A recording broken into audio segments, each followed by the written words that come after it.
한서연은 자신의 시계를 내려다보았다. 까르띠에 펜던트가 달린 단순한 금속 시계였다.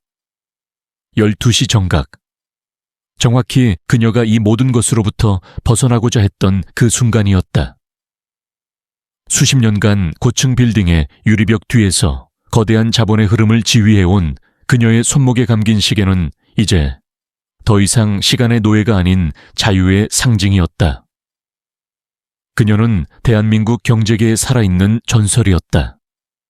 한 회사의 말단 격리 직원으로 시작해 모두의 예상을 깨고 아시아 최대 규모의 금융그룹을 이끌어온 인물. 냉철한 판단력, 신속한 실행력, 그리고 무엇보다 타인의 의표를 찌르는 전략적 사고는 그녀를 거인의 반열에 올려놓았다. 그러나 이제 그녀는 그 모든 것을 내려놓고 싶었다. 거친 파도 속에서 평생을 항해한 선장처럼. 이제는 잔잔한 물가에 배를 댈 때라고 생각했다. 은퇴 선언 후 그녀는 새로운 삶을 설계했다. 화려한 펜트하우스 대신 한적한 교외에 작은 정원이 딸린 집을 마련했다. 수많은 비서와 운전기사 대신 이제 그녀의 손에는 직접 다듬은 정원 가위가 들려 있었다. 그녀는 고요한 일상 속에서 자신을 되찾고 있었다. 그러나 그 평화는 그리 오래가지 못했다. 아들의 결혼 소식은 그녀에게 잠시 잊고 지냈던 가족이라는 존재를 다시 상기시켰다. 아들 최민주는 그녀가 홀로 키운 외동아들이었다.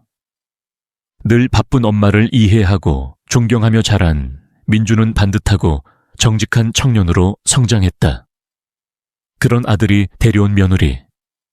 강민아는 한눈에 봐도 예의 바르고 단아한 인상이었다.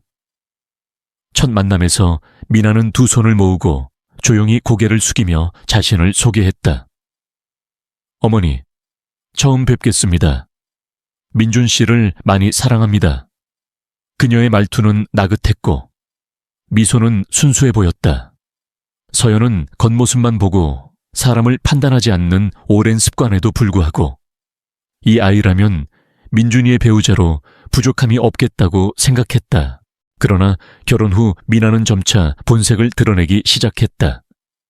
처음에는 사소한 것들이었다.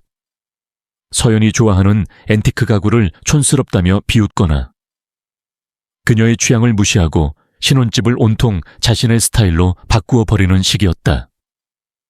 서연은 젊은 세대의 취향이겠거니 하고 대수롭지 않게 넘겼다. 하지만 미나의 태도는 날이 갈수록 무례해졌다.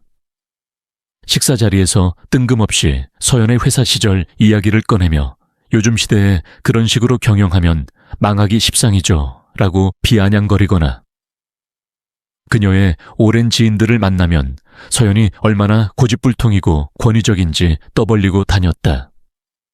민주는 바쁜 업무 때문에 어머니와 아내 사이의 미묘한 갈등을 알아채지 못했다.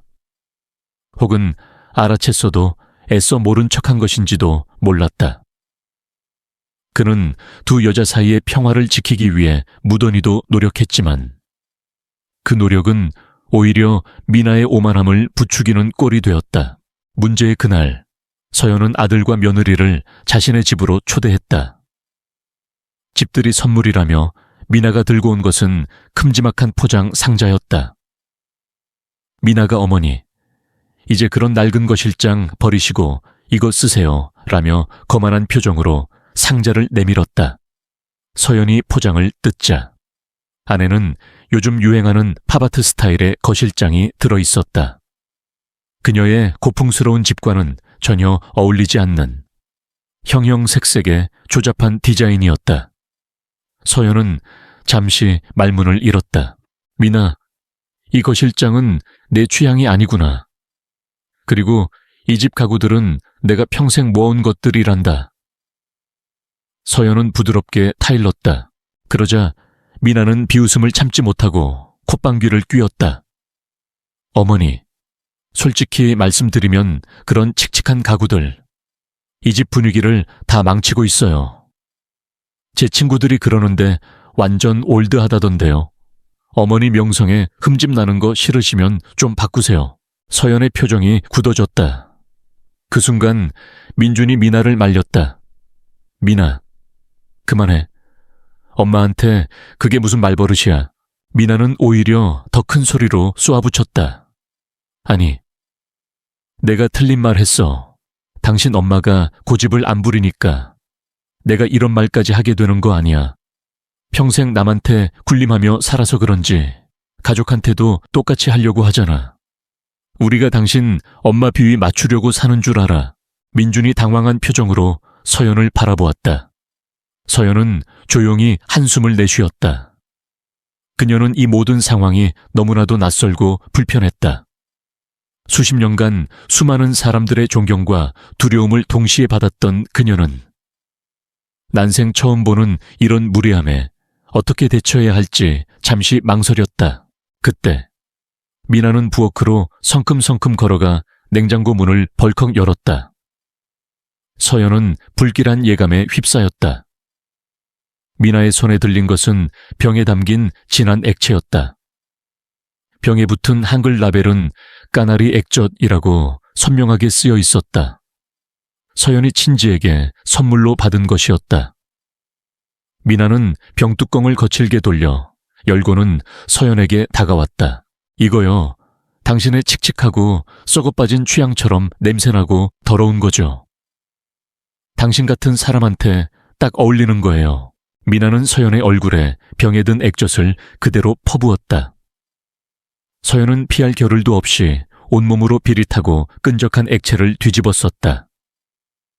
코끝을 찌르는 비린내와 함께 눈과 입 안으로 액젓이 흘러 들어갔다. 민주는 경악하며 비명을 질렀다. 미나, 너 지금 뭐 하는 거야? 미나는 비웃으며 병을 바닥에 내팽개쳤다. 유리병이 깨지는 소리와 함께 짙은 액체가 바닥에 흥건하게 번졌다. 꼴 좋다. 당신이 평생 모아온 것일장에 내가 아주 특별한 그림을 그려줬어. 평생 잊지 못할 거야. 서연은 눈을 감았다. 그녀의 머릿속은 놀라움, 분노, 그리고 모욕감으로 뒤섞였다. 하지만 그녀의 얼굴에는 감정이 거의 드러나지 않았다. 그녀는 천천히 눈을 뜨고 액젓이 뚝뚝 떨어지는 속에서도 똑바로 미나를 바라보았다. 미나는 그 시선을 마주하고는 등골이 서늘해지는 것을 느꼈다. 그 시선은 평범한 노인이 아닌 수많은 경쟁자들을 무너뜨리고 정점에 오른 여자의 시선이었다. 강미나. 서연은 나직하고 차분한 목소리로 그녀의 이름을 불렀다. 마치 회사의 임원에게 업무 지시를 내리듯 그 목소리에는 어떤 흔들림도 없었다. 너는 지금 큰 실수를 했다. 아주 되돌릴 수 없는 실수를. 미나는 그 목소리에 움찔했지만 이내 다시 오만함을 되찾았다. 실수, 누가 누구한테 실수를 운운해요. 이제 당신이 나한테 쩔쩔매게 될 거야. 내가 누군지 똑똑히 보여줄 테니까. 서연은 아무 말 없이 욕실로 향했다. 샤워기를 틀고 온몸에 쏟아지는 물줄기 아래 서서 그녀는 끈적이는 액젓을 씻어냈다. 비릿한 냄새는 쉽게 가시지 않았다. 물줄기와 함께 그녀의 굳어있던 마음이 조금씩 풀려나갔다. 그녀는 더 이상 화가 나지 않았다. 대신 그녀의 머릿속에는 차가운 계산과 분석이 시작되었다. 강미나라는 존재는 단순한 며느리 문제가 아니었다. 그것은 그녀의 인생 철학, 그녀의 명성, 그리고 그녀의 자식에 대한 도전이었다. 서연은 샤워를 마치고 조용히 옷을 갈아입었다. 평생을 입었던 고급 실크 잠옷 대신 낡은 면 티셔츠와 트레이닝복을 입었다. 그리고 휴대전화를 꺼내 들었다. 그녀는 가장 먼저 오랜 비서이자 오른팔이었던 김 실장에게 전화를 걸었다. 김 실장, 나 한서연입니다. 그녀의 목소리는 평소보다 더 낮고 차가웠다. 회장님, 무슨 일이십니까? 김 실장은 그녀가 은퇴 후 개인적인 연락을 거의 하지 않았기에 놀란 기색이었다. 아무도 모르게 지금부터 최민준 이사의 와이프 강민에 대한 모든 것을 조사해줘.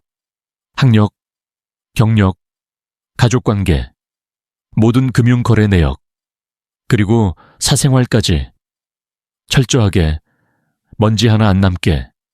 그리고 조사 내용에 대해선 누구에게도 일절 발설하지 마. 심지어 민준이에게도. 알겠나? 예, 회장님, 즉시 진행하겠습니다. 김 실장은 그녀의 목소리에서 느껴지는 심상치 않은 기운을 감지하고 더 이상 묻지 않았다. 서연은 전화를 끊고 거실로 나갔다. 민주는 깨진 병 조각과 바닥에 흥건한 액젓을 치우고 있었다. 미나는 이미 자신의 차를 타고 집을 떠난 후였다. 민주는 어머니를 보자 고개를 들지 못하고 말했다. 엄마, 정말 죄송해요. 미나가, 얘가 왜 이러는지 모르겠어요. 제가 가서 사과하라고 할게요. 괜찮다. 민준아. 서연은 평온한 목소리로 말했다. 이건 네 잘못이 아니야. 그리고 사과를 받으려고 이 일을 해결하는 것도 아니란다. 민주는 의아한 표정으로 어머니를 바라보았다. 그의 어머니는 어떤 거친 파도에도 흔들리지 않는 바다 같았다.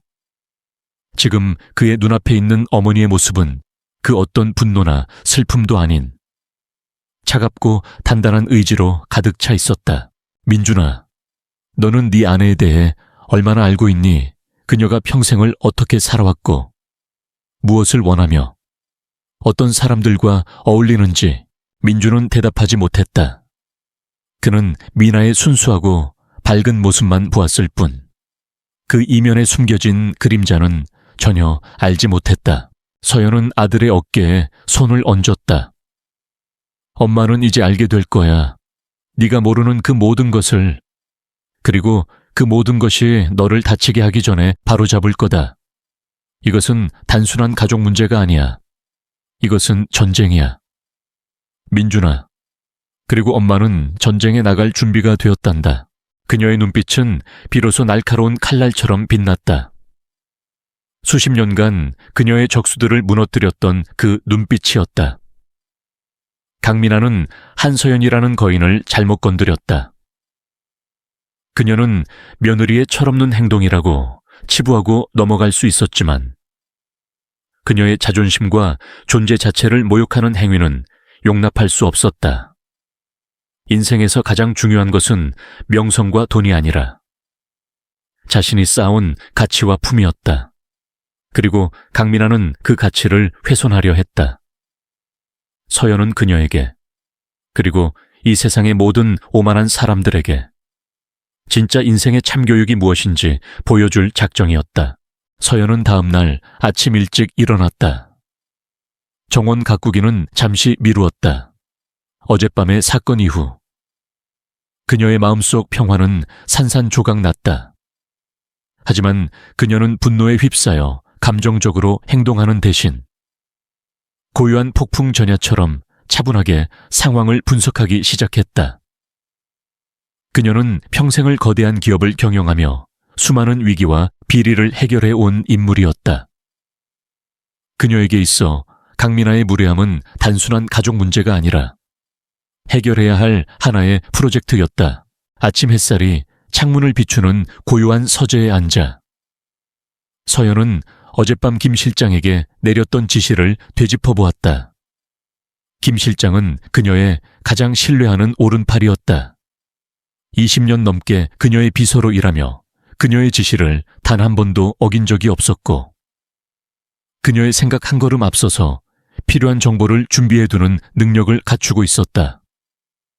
서연은 그가 곧 자신에게 필요한 모든 정보를 가져올 것을 알고 있었다. 오전 10시 김 실장에게서 전화가 걸려왔다. 목소리는 낮고 긴장되어 있었다. 회장님, 현재까지 파악된 내용입니다.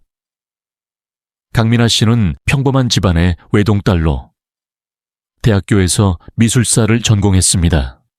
졸업 후에는 작은 갤러리에서 큐레이터로 일했고요. 하지만 3년 전 갑작스럽게 그만두고 전업주부가 되었습니다. 특이한 점은 그녀의 가족들이 최근 몇 년 사이 급격하게 재산을 불렸다는 점입니다. 특히 그녀의 부친인 강진호 씨는 작은 중소기업 사장이었는데 최근 몇 년 사이에 기업 규모가 눈에 띄게 커졌고 부동산 투자를 통해 상당한 이익을 얻은 것으로 보입니다. 서연은 김 실장의 보고를 들으며 차분하게 메모를 했다. 기업 규모가 커진 시점과 우리 민준이가 그 회사에 입사한 시점이 일치하나? 네, 회장님. 최민준 이사님께서 그 회사에 부임하신 것이 3년 전입니다. 서연은 펜을 든 손을 멈추고 잠시 생각에 잠겼다. 3년 전, 민준은 그녀의 회사에 입사하는 것을 거부하고 자신의 힘으로 성공하겠다며 작은 벤처기업에 들어갔었다. 그녀는 아들의 독립적인 선택을 존중했었다. 하지만 그 모든 것이 강민아와의 관계와 얽혀 있었다면 강진호 씨의 회사, 이름이 무엇이지? 진성테크입니다. 주로 전자부품을 다루는 회사인데 최근 1년 사이에 우리 그룹의 자회사인 한빛전자와 대규모 부품 납품 계약을 맺었습니다. 그 계약 덕분에 진성테크가 급성장할 수 있었던 것으로 보입니다. 서연의 눈빛이 더욱 날카로워졌다. 한빛전자는 그녀가 은퇴 직전까지 직접 관리하던 핵심 자회사 중 하나였다. 비록 그녀가 은퇴했지만 그 회사의 운영 시스템과 거래 내역은 그녀의 손바닥 안에 있었다. 그녀는 한빛전자의 모든 거래 내역을 다시 한번 점검할 필요가 있다고 생각했다. 진성테크와의 거래 내역을 모두 확보해 납품 단가, 계약 조건, 그리고 계약을 성사시킨 담당자 정보까지, 특히 최민준 이사가 이 계약에 어떤 식으로든 관여했는지 확인해줘. 알겠습니다. 회장님, 그리고 한 가지 더. 강민아 명의의 모든 신용카드 사용 내역과 금융계좌 거래 내역을 확보해 특히 고가의 물품 구매나 현금 인출 내역에 초점을 맞춰서 무엇보다 사생활 탐정팀을 동원해서 강민아의 최근 행적을 자세히 조사해줘. 어떤 사람들을 만났고 어떤 장소에 드나들었는지. 김 실장은 그녀의 지시가 단순히 한 개인의 뒷조사 수준을 넘어선 거대한 비리 사건을 파헤치는 것과 같다는 것을 직감했다. 회장님, 혹시 최 이사님도 관련이 있는 것입니까? 아니, 민준이는 결백해. 하지만 그는 이용당하고 있을 가능성이 높아. 그는 너무 순수하고 아내를 맹목적으로 믿는 경향이 있어. 나는 그 아이를 보호하고 싶어. 그러니 철저하게 조용히 진행해줘. 민준이가 눈치채지 못하게. 예, 회장님. 이 모든 자료는 최선을 다해 신속하게 회장님께만 보고드리겠습니다. 전화를 끊은 서연은 창밖을 바라보았다. 정원에는 작년에 심어놓은 장미덩굴이 푸르게 뻗어 있었다. 그녀의 마음속에는 이미 거대한 그림이 그려지고 있었다. 강민아는 단순한 철없는 며느리가 아니었다. 그녀는 자신의 이익을 위해 남을 이용하고 심지어 가족까지 기만하는 인물이었다. 그리고 그 뒤에는 그녀의 탐욕을 부추기는 그림자 세력이 있을 가능성이 높았다. 오후가 되자 김 실장이 다시 보고를 해왔다. 회장님, 강민아 명의의 금융거래 내역에서 수상한 점이 발견되었습니다. 매달 정기적으로 거액의 현금이 익명의 계좌로 송금되고 있습니다. 액수는 일정하지 않지만 누군가에게 상납하는 것 같은 패턴입니다. 그리고 명품 쇼핑과 해외여행, 고가의 미술품 구매에도 상당한 돈을 지출했습니다. 그녀의 소득으로는 도저히 감당할 수 없는 액수입니다. 서연의 미간에 깊은 주름이 잡혔다. 익명의 계좌, 그 계좌의 주인은 누구인지 파악했나? 아직입니다. 추적하는데 시간이 좀 걸릴 것 같습니다. 하지만 강민아 씨가 송금할 때 사용한 IP 주소와 금융기관의 CCTV를 확보하는 대로 분석할 예정입니다. 조하, 그리고 강민아의 사생활 탐정 보고서도 보내줘. 상세하게. 잠시 후 그녀의 태블릿 PC로 암호화된 파일이 도착했다. 파일을 열자 미나가 여러 사람들과 만나는 사진과 동선이 시간대별로 정리되어 있었다.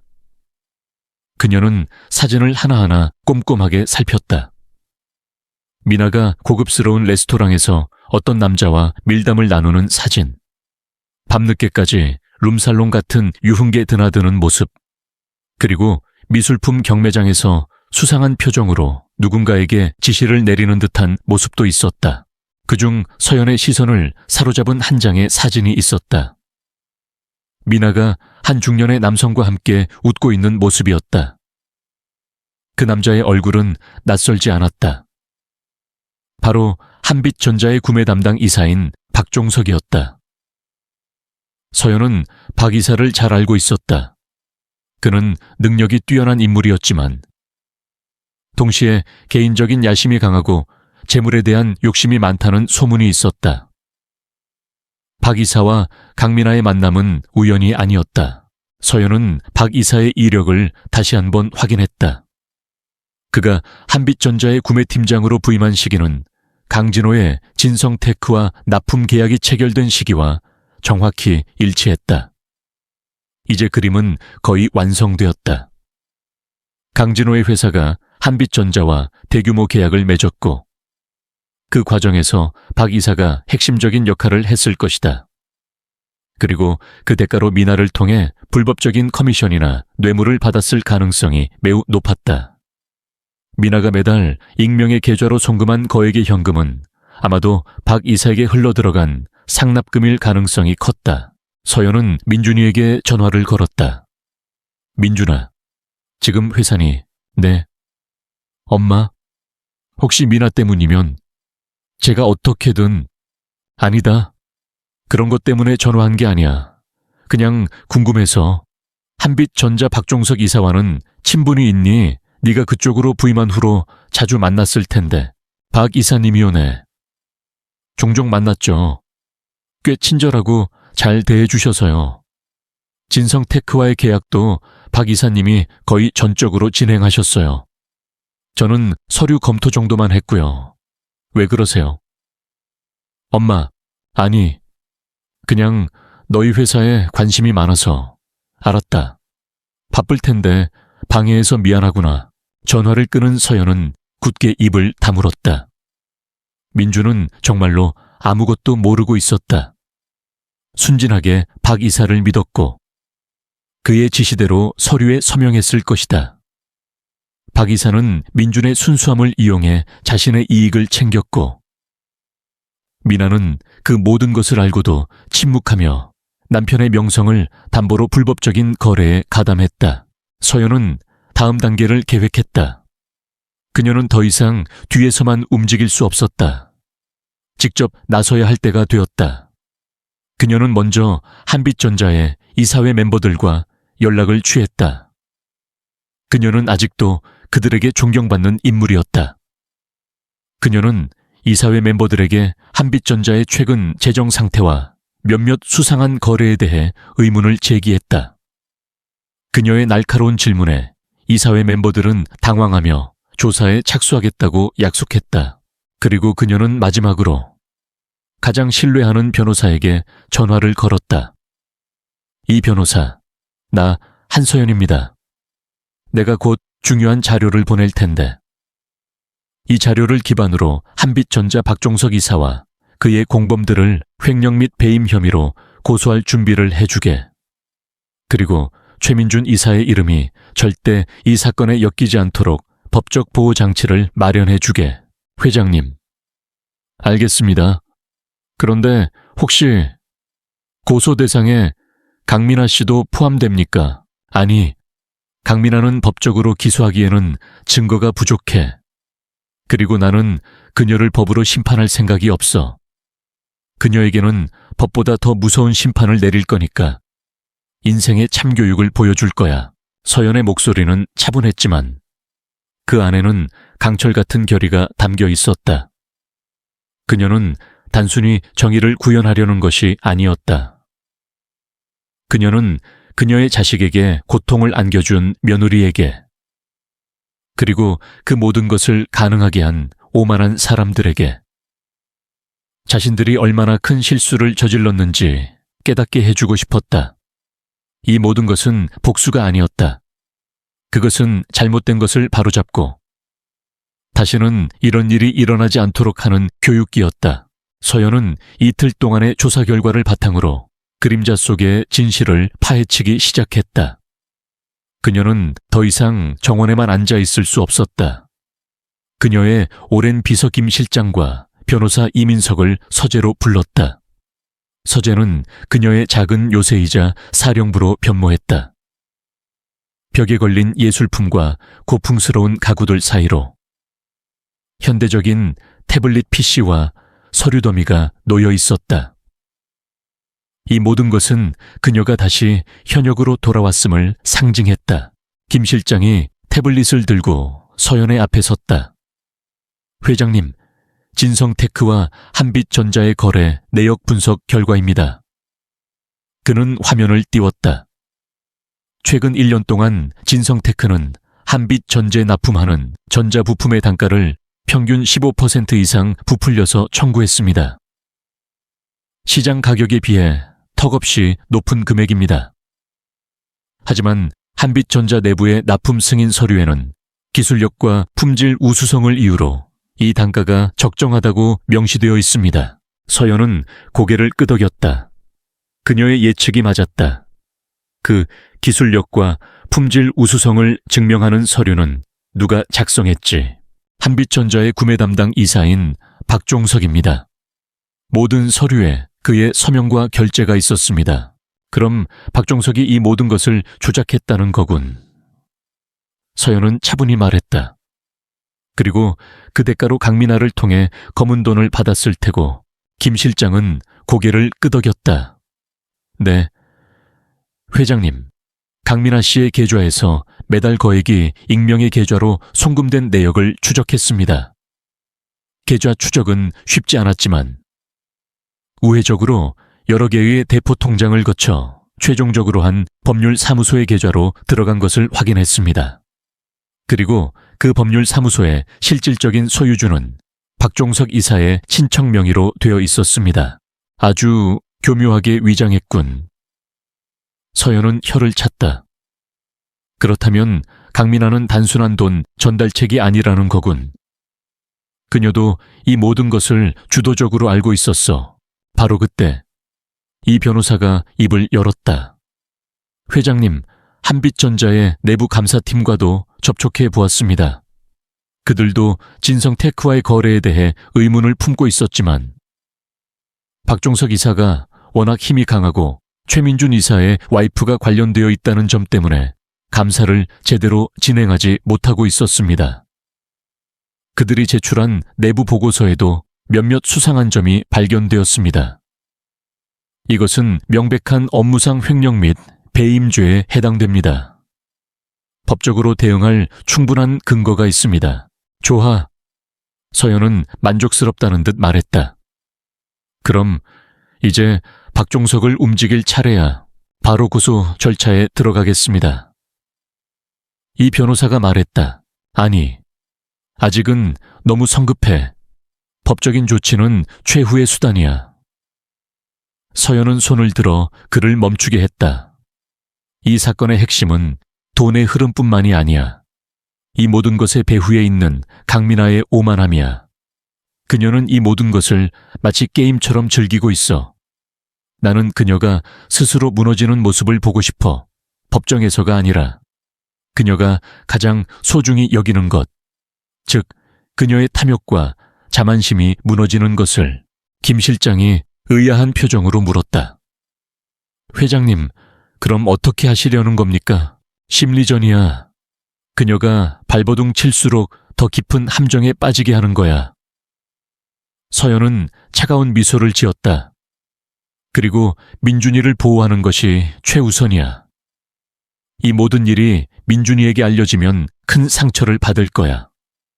우리는 민준이가 이 사건과 무관하다는 것을 먼저 증명해야 해. 서연은 김 실장에게 지시를 내렸다. 진성테크와 한빛전자의 모든 거래 내역과 박종석 이사의 비리 증거를 언론사에 익명으로 제보해.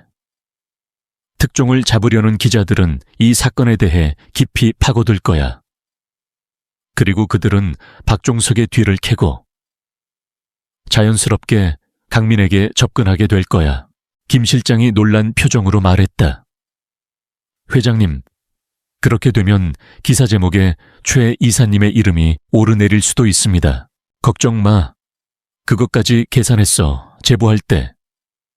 민준이가 이 모든 것에 대해 전혀 알지 못했고 박종석 이사에게 이용당했다는 것을 강조해. 그리고 박종석 이사가 자신의 죄를 은폐하기 위해 최민준 이사에게 책임을 떠넘기려 한다는 뉘앙스를 심어줘. 그러면 언론은 민준이를 희생양이 아니라 피해자로 포장할 거야. 국민적인 여론은 늘 약자의 편이니까. 과연 회장님이십니다. 김 실장은 감탄하며 고개를 숙였다. 서연은 냉철한 전략가였다. 그녀는 한 수 앞이 아니라 10수 앞을 내다보고 있었다. 다음 날 한빛전자의 비리 의혹이 언론에 대서특필되었다. 한빛전자 구매 담당 이사, 수십억대 횡령 및 배임 혐의라는 자극적인 제목과 함께 기사가 쏟아져 나왔다. 기사는 박종석 이사의 비리 사실을 상세히 보도했다. 그리고 한빛전자의 내부 관계자 증언을 인용하여 박 이사가 이 모든 비리를 혼자 계획한 것이 아니라 사돈 관계를 이용해 조직적으로 저지른 것으로 보인다는 추측성 보도를 덧붙였다. 이 뉴스를 본 강민아는 공포에 질렸다. 그녀는 서연의 집에 있었던 그날의 일이 단순한 해프닝이 아니었다는 것을 직감했다. 서연의 눈빛에서 느꼈던 차가운 위협이 현실이 된 것이다. 그녀는 불안에 떨며 자신의 공범들과 연락을 취했다. 그러나 모두가 꼬리를 자르고 숨어버렸다. 그들은 박종석이 잡히면 자신들도 연루될 것을 우려해 미나를 외면했다. 미나는 급한 마음에 박종석에게 전화를 걸었다. 이모부, 대체 이게 어떻게 된 일이에요? 그 돈 다 이모부가 가져갔잖아요. 입 다물어. 지금 내 이름이 언론에 오르내리고 있잖아. 내가 너 때문에 이렇게 됐어. 이제 와서 무슨 돈 타령이야. 박종석은 신경질적으로 소리쳤다. 너도 곧 잡힐 거야. 내 계좌로 들어간 돈. 다 추적하고 있단 말이야. 박종석의 말을 들은 미나는 등골이 서늘해졌다. 그동안 자신이 사용했던 고가의 명품과 해외여행, 그리고 남몰래 사들였던 미술품들이 모두 자신의 발목을 잡을 것이라는 사실을 깨달았다. 그녀는 순진한 남편을 이용해 호화로운 삶을 누릴 수 있을 것이라 생각했다. 하지만 지금 그녀의 꿈은 산산조각 나고 있었다. 미나는 공포에 휩싸여 최민준에게 매달렸다. 여보, 나 좀 살려줘. 이 모든 게 사실은 이모부의 음모야. 나도 모르게 이모부가 날 이용했어. 나는 아무것도 몰랐어. 그녀는 눈물을 흘리며 거짓말을 했다. 민주는 혼란스러웠다. 평생을 믿고 사랑했던 아내였다. 하지만 동시에 그는 언론의 보도와 어머니의 의미심장한 말을 떠올렸다. 박종석이 자신의 아내를 이용해 비리를 저질렀다는 사실이 머릿속을 맴돌았다. 미나, 정말이야. 당신이 한빛전자 거래에 대해 아무것도 몰랐다는 게. 응, 진짜야. 나는 아무것도 몰랐어. 그저 이모부가 하라는 대로 통장만 빌려줬을 뿐이야. 제발 나 좀 믿어줘. 민준아, 나 지금 너무 무서워. 이대로 감옥에 갈지도 몰라. 민주는 자신의 아내가 정말로 억울한 피해자일지도 모른다는 생각에 마음이 흔들렸다. 그는 당장 어머니에게 달려갔다. 엄마, 제발 미나를 좀 도와줘. 미나는 아무것도 모르고 당한 거야. 박종석 이사가 미나를 이용한 거라고. 서연은 아들의 이야기를 조용히 듣고 있었다. 그녀는 아들이 미나의 거짓말에 속아 넘어간 것을 보고 마음이 아팠다. 민준아, 너는 정말 미나의 말을 믿는 거니? 네가 사랑하는 사람이 아무것도 모른 채 그런 큰 범죄에 연루될 수 있다고 생각하는 거야. 엄마, 미나는 착한 사람이에요. 단지 세상 물정을 잘 몰랐을 뿐이에요. 부탁이에요. 엄마, 한 번만 미나를 용서해 주세요. 서연은 아들의 눈을 똑바로 바라보았다. 민준아, 엄마는 네 아내를 용서할 수 있어. 하지만 죄를 용서할 수는 없어. 죄는 그에 맞는 대가를 치러야 하는 거야. 이 사건은 이미 언론에 공개되었고 되돌릴 수 없어. 그리고 박종석 이사는 혼자 모든 것을 짊어지려 하지 않을 거야. 그는 자신이 살기 위해 모든 책임을 민에게 떠넘기려 할 거야. 민주는 절망적인 표정을 지었다. 그럼 미나는 어떻게 돼요? 그건 미나가 어떤 선택을 하느냐에 달렸어. 서연은 차갑게 말했다. 진실을 밝히고 속죄하느냐? 아니면 거짓말과 오만함 속에 숨어 계속 발버둥치느냐? 선택은 그녀의 몫이야. 하지만 한 가지 확실한 것은 이 모든 것은 그녀의 오만함에서 비롯되었다는 거야. 그녀는 나 엄마의 인내심을 시험했고 자신의 탐욕을 채우기 위해 무고한 너를 이용했어. 그녀가 뿌린 씨앗이 이제 싹을 틔운 것뿐이야. 서연은 아들에게 이 모든 진실을 한 번에 말할 수 없었다. 그건 민준에게 너무나 큰 충격일 테니까. 그녀는 아들이 스스로 깨닫기를 바랐다. 자신의 아내가 어떤 사람인지. 그리고 그녀는 민에게 인생의 가장 큰 고통은 감옥이 아니라 자신이 가장 믿었던 사람에게 배신당하는 것이라는 사실을 알려줄 참이었다. 서연은 아들의 혼란스러운 눈빛을 뒤로하고 다시 자신의 서재로 돌아왔다.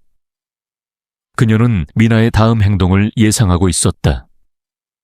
궁지에 몰린 쥐가 고양이를 무는 것처럼 미나는 분명 자신의 위기를 극복하기 위해 더욱 교활한 덫을 놓을 것이다. 그리고 그 덫은 분명 민준을 이용하는 방향으로 설계될 것이었다. 그녀의 예측은 빗나가지 않았다. 밤늦게 민준에게서 전화가 걸려왔다. 민준의 목소리는 다급하고 떨렸다. 엄마, 미나가 갑자기 집을 나갔어요. 연락도 안 받아요. 혹시나 무슨 일이 생긴 건 아닐까요? 진정해. 민준아, 서연은 차분하게 말했다. 무슨 일이 있었던 거니? 아무 말 없이 그냥 짐을 싸서 나갔어요. 제게 이 모든 일은 당신 때문에 일어난 일이라는 문자만 남기고 제가 미나를 믿지 못한다고, 우리 관계가 끝난 거라고. 민준의 목소리에는 슬픔과 절망이 뒤섞여 있었다. 서연은 김 실장에게 전화를 걸어 지시를 내렸다. 강미나의 위치를 즉시 추적해. 혹시라도 그녀가 어떤 극단적인 선택을 할 수도 있으니 절대 시야에서 놓치지 마. 그리고 그녀가 누구와 만나는지, 어떤 행동을 하는지 모두 보고해. 네, 회장님, 즉시 조치를 취하겠습니다. 사실 서연은 미나가 극단적인 선택을 할 것이라고 생각하지 않았다. 그녀는 자신의 탐욕을 채우기 위해 남을 이용하는 인물이었다. 그런 사람이 쉽게 자신의 목숨을 포기할 리 없었다. 그녀가 집을 나간 것은 분명 어떤 계획을 실행하기 위한 연막이었다. 김 실장의 보고는 서연의 예측을 뒷받침했다. 강민아는 한적한 모텔에 들어가 하룻밤을 보냈다. 그리고 다음 날 아침, 그녀는 박종석 이사와 은밀하게 만났다. 모텔 인근의 허름한 카페에서 두 사람은 1시간 넘게 이야기를 나누었다. 미나의 표정은 잔뜩 겁에 질려 있었고 박종석은 그녀를 위로하는 척하며 무언가를 설득하는 듯한 제스처를 취했다. 서연은 김 실장에게 그들의 대화를 녹음할 것을 지시했다. 김 실장은 첨단 장비를 이용해 대화 내용을 녹음하는 데 성공했다. 녹음 파일을 들은 서연의 표정은 더욱 싸늘하게 굳어졌다. 그들의 대화는 그녀의 예상보다 더 악랄했다. 미나, 내가 이 모든 책임을 떠안아야 한다고 생각하지 않아. 너도 나에게 상납한 돈이 있지 않나. 우리 둘 다 이대로는 감옥에 가게 될 거야. 박종석이 말했다. 이모부, 그럼 어떻게 해요? 저는 제 남편 최민준을 이용해 당신이 비자금을 조성했다는 것을 폭로할 거예요. 미나가 공포에 질려 말했다. 멍청한 소리, 그렇게 해봤자 너도 공범이 되는 거야. 차라리 이렇게 하자. 네가 최민준한테 모든 것을 뒤집어 씌우는 거야. 사실은 최민준이 나에게 시켜서 이런 일을 했다고 말하는 거지. 어차피 최민준은 내 말을 믿을 테고, 네가 그렇게 주장하면 언론도 최민준을 의심하게 될 거야. 그러면 우리는 이 혼란을 틈타 도망칠 수 있어. 박종석이 교활하게 속삭였다. 하지만 이모부, 그건 민준 씨를 파멸시키는 일이잖아요. 미나가 망설였다. 지금 그딴 게 중요해. 내 인생이 걸린 문제야. 최민준은 어차피 잘나가는 엄마 덕분에 다시 일어설 수 있지만 너는 아니잖아. 그리고 내 어머니. 한서연이 얼마나 무서운 사람인지 모르겠어. 그녀는 우리를 살려둘 생각이 없어. 우리 둘 다 죽기 아니면 살기야. 선택해 최민준을 희생시키고 살 것인지 아니면 그와 함께 몰락할 것인지. 미나는 잠시 망설이는 듯하더니 이내 결심한 듯한 표정을 지었다. 알았어요. 이모부, 그렇게 하죠. 민준 씨한테 모든 것을 뒤집어 씌울게요. 서연은 녹음 파일을 끄고 깊은 한숨을 내쉬었다. 그녀는 민준이의 순진함이 이렇게 악용될 수 있다는 사실에 분노를 금할 수 없었다. 그녀는 더 이상 미나의 행동을 좌시할 수 없었다. 그녀는 즉시 이민석 변호사를 불렀다. 이 변호사, 이 녹음 파일을 잘 들어보게. 강미나와 박종석의 대화야. 그들은 최민준에게 모든 책임을 전가하려 하고 있어. 우리가 이것을 막아야 해. 서연은 단호하게 말했다. 회장님, 이 녹음 파일은 법적으로 효력이 없습니다. 불법 녹취이기 때문입니다. 하지만 이들이 실제로 최민준 이사에게 죄를 덮어씌우려고 시도한다면 우리는 그때 움직일 수 있습니다. 이 변호사가 말했다. 그들이 움직일 때까지 기다릴 수는 없어. 박종석은 곧 구속될 것이고 강민아는 박종석이 잡히기 전에 모든 것을 뒤집어 씌우려 할 거야. 우리는 그들이 행동하기 전에 먼저 움직여야 해. 서연은 결심한 듯 말했다. 서연은 다시 김 실장에게 전화를 걸었다. 김 실장, 박종석 이사가 평소에 자주 드나들던 장소나 만나는 사람들을 다시 한번 조사해봐. 특히 그가 개인적으로 가장 신뢰하는 사람이나 그가 가장 아끼는 것이 무엇인지 파악해줘. 덧붙여 박종석 이사가 과거에 연루되었던 사건이나 소문이 있었다면 그것까지 모두 조사해줘. 며칠 후 김 실장이 보고를 해왔다. 회장님, 박종석 이사는 평소에 도박에 손을 대는 습관이 있습니다. 특히 동료나 부하 직원들에게 내가 너희들보다 잘 되는 이유는 따로 있다는 식으로 과시를 하곤 했습니다.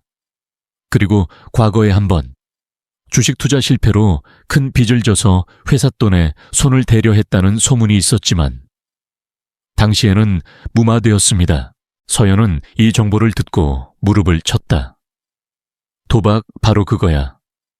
그녀는 냉철한 미소를 지었다. 김 실장, 박종석이 자주 가던 사설 도박장의 위치를 파악해줘. 그리고 그가 가장 좋아하는 도박이 무엇인지도 알아내. 서연은 완벽한 계획을 세웠다.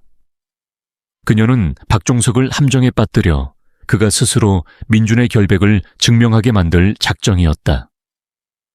그녀는 이민석 변호사를 다시 불렀다. 이 변호사, 박종석 이사를 고소할 모든 준비를 마쳤다고 언론에 흘려보내. 특히 횡령 및 배임 혐의 외에 추가적인 혐의가 발견되었다는 뉘앙스를 풍겨줘. 그리고 그가 곧 검찰에 소환될 것이라는 소문을 퍼뜨려 이 소문은 순식간에 퍼져나갔다. 박종석은 극도의 불안감에 휩싸였다. 그는 자신의 범죄가 완벽하게 은폐되었다고 생각했지만 한서연의 그림자 아래에서 모든 것이 드러나고 있었다.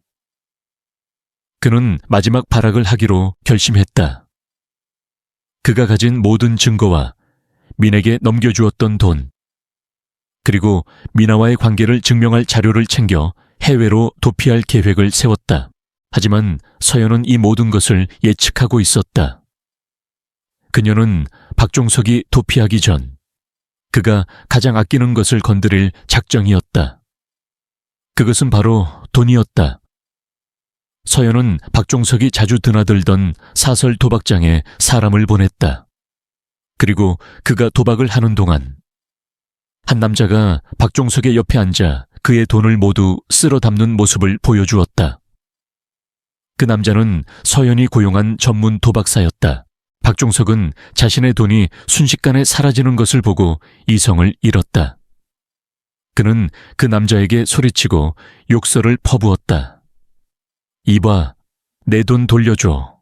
내가 어떤 사람인지 알아. 내가 누군지 알아. 그때 서연이 고용한 또 다른 남자가 박종석에게 다가왔다. 그는 박종석의 귀에 대고 속삭였다. 박 이사님, 돈이 필요하십니까? 제가 돈을 드릴 수 있습니다. 하지만 조건이 있습니다. 무슨 조건인데? 말해봐. 돈만 준다면 뭐든지 할게. 박종석은 눈이 뒤집혀 말했다. 최민준 이사가 이번 사건과 무관하다는 진술서를 써주십시오. 진성테크와의 거래는 오직 당신과 강민아 씨의 주도로 이루어졌고 최 이사는 당신에게 이용당했다는 사실을 명확히 밝혀주시면 제가 이 모든 돈을 돌려드리고 해외로 도피할 수 있는 길도 열어드리겠습니다. 박종석은 잠시 망설였다. 하지만 그의 눈앞에 놓인 거액의 돈과 해외 도피라는 달콤한 유혹은 그를 이성을 잃게 만들었다. 그는 펜을 들고 진술서를 작성했다. 그리고 그가 진술서를 작성하는 모든 과정은 서연이 고용한 전문가들에 의해 촬영되고 녹음되었다. 이것이 바로 서연이 준비한 교활한 덫이었다. 그녀는 박종석의 탐욕과 오만함을 이용해 그를 완벽하게 무너뜨렸다. 그는 자신의 죄를 인정하고 민준의 결백을 증명하는 진술서를 썼다. 이제 서연은 모든 것을 손에 넣었다. 그녀는 이제 마지막 퍼즐 조각을 맞출 준비가 되었다. 바로 강민아. 그녀의 오만함과 탐욕의 종지부를 찍을 시간이었다. 서연은 박종석이 작성한 진술서와 녹음 파일, 그리고 그간 수집한 모든 증거들을 서류 가방에 담았다. 그녀는 더 이상 숨어있지 않았다. 이제 방역의 서막을 올릴 때였다. 그녀는 가장 먼저 한빛전자의 이사회 회의를 소집했다. 그녀가 은퇴한 지 몇 년이 지났음에도 불구하고 그녀의 이름만으로도 이사회 멤버들은 모두 회의에 참석했다. 그들은 여전히 그녀를 여왕처럼 존경하고 두려워했다. 회의실에 들어선 서연은 예전과 다름없이 위풍당당했다. 그녀의 눈빛은 냉철했고 태도는 단호했다. 그녀는 모두가 보는 앞에서 서류 가방을 열고 박종석 이사의 비리 증거들을 테이블 위에 펼쳐놓았다. 여러분, 오늘 제가 이 자리에 온 이유는 한빛전자의 미래를 위협하는 심각한 문제에 대해 논의하기 위해서입니다. 그녀의 목소리는 조용했지만 회의실 전체를 압도했다. 그녀는 진성테크와의 부당거래 내역, 박종석 이사의 횡령 및 배임 혐의, 그리고 그가 도박으로 탕진한 회사 자금에 대한 모든 증거를 하나하나 제시했다. 이사회 멤버들은 경악을 금치 못했다.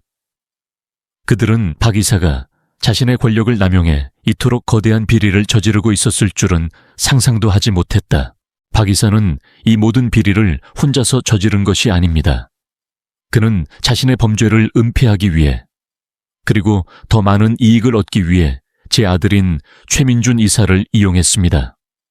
그는 최 이사의 순수함과 믿음을 악용해 그를 희생양으로 만들려 했습니다. 서연은 단호하게 말했다. 하지만 여기 그가 스스로 작성한 진술서가 있습니다. 그는 이 진술서에서 최 이사가 이 모든 일과 무관하며 모든 것은 자신과 그의 공범인 강민아 씨의 주도에 이루어졌음을 명백히 밝히고 있습니다. 서연은 박종석이 작성한 진술서와 녹음 파일을 이사회 멤버들에게 건넸다. 그들은 충격적인 진실에 할 말을 잃었다. 그들은 민준이 이 모든 일에 연루되었을 것이라고 막연히 추측하고 있었다. 하지만 서연이 제시한 명확한 증거들은 그들의 모든 의심을 지워버렸다. 결론적으로 박종석 이사는 즉시 해고되어야 합니다. 그리고 우리는 이 모든 증거를 가지고 그를 검찰에 고발해야 합니다. 또한 최민준 이사의 명예를 회복시키고 그에게 어떤 불이익도 주어서는 안 됩니다. 그는 이 사건의 피해자입니다. 서연은 이사회 멤버들의 동의를 얻어냈다. 그녀의 카리스마와 논리는 그 어떤 반박도 허용하지 않았다. 회의가 끝난 후 서연은 민준에게 전화를 걸었다. 민준아, 지금 회사로 와. 엄마가 할 말이 있어. 회사에 도착한 민준은 불안한 표정이었다. 그는 자신의 아내가 저지른 일 때문에 회사를 그만두어야 할지도 모른다고 생각했다. 하지만 서연은 그를 회의실로 데려갔다. 그곳에는 이사회 멤버들과 변호사, 그리고 김 실장이 기다리고 있었다. 민준아, 이 모든 것을 보렴. 서연은 박종석의 진술서와 녹음 파일을 민준에게 건넸다. 민준은 서류를 읽고 녹음 파일을 들으며 충격에 휩싸였다. 그의 눈동자는 흔들렸고 입술은 파르르 떨렸다. 그가 믿었던 아내와 선배가 그를 이용하고 심지어 파멸시키려 했다는 사실을 믿을 수 없었다. 엄마, 이게 다 사실이에요. 민준은 떨리는 목소리로 물었다. 그래, 민준아, 이 모든 것이 사실이야. 서연은 아들의 손을 잡았다. 엄마는 네가 이 일에 연루되지 않았다는 것을 처음부터 알고 있었어. 그래서 엄마는 이 모든 것을 조용히 준비했단다. 너의 결백을 증명하기 위해서. 민준의 눈가에 눈물이 맺혔다. 그는 자신의 순진함 때문에 어머니와 자신을 위험에 빠뜨렸다는 죄책감에 고개를 숙였다. 엄마, 제가 너무 바보 같았어요. 미나를 믿고 그 사람이 그렇게 저를 이용할 줄은 몰랐어요. 괜찮다. 민준아, 이제라도 진실을 알게 된 것이 중요해. 너는 아무 잘못 없어. 단지 세상을 너무 순수하게 바라보았을 뿐이야. 서연은 아들을 따뜻하게 안아주었다. 그녀는 아들에게 참교육이 필요했던 것이 아니라 보호가 필요했다는 것을 깨달았다. 그리고 그녀는 그 보호막을 완벽하게 만들어냈다. 한편 이사회 결정과 함께 박종석 이사는 즉시 해고 통보를 받았고 검찰에 고발되었다. 그는 자신이 놓인 상황에 경악하며 즉시 강민에게 전화를 걸었다. 강민아, 네가 나한테 모든 것을 뒤집어 씌웠어. 네가 이 배신자, 우리가 같이 죽기로 약속했잖아. 박종석은 분노에 차서 소리쳤다. 강민아는 박종석의 전화를 받고 당황했다.